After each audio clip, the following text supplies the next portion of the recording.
إذا جاءوها وفتحت أبوابها وقال لهم خزنتها سلام عليكم طبتم فادخلوها خالدين আয়াতের তরজমা অনেকটাই বুঝে যায় وسيق الذين اتقوا ربهم إلى الجنة زمرا حتى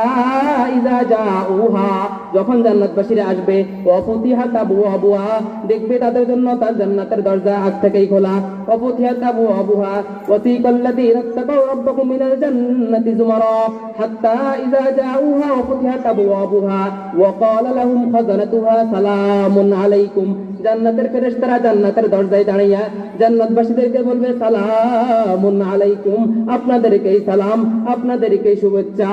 সুবহানাল্লাহ আহা দেখছেন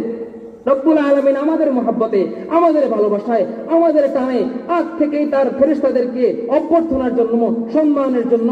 মালা নিয়ে আগ থেকে দাঁড় করাইয়া রাখবেন আর বলবে যখন আমার ভালোবাসার মানুষরা আমার ঈমানদার মুমিনরা যখন আসবে তাদেরকে বলবে সালামুন আলাইকুম ওয়া ক্বালা লাহুম খাজানাতুহা সালামুন আলাইকুম সুবহানাল্লাহ।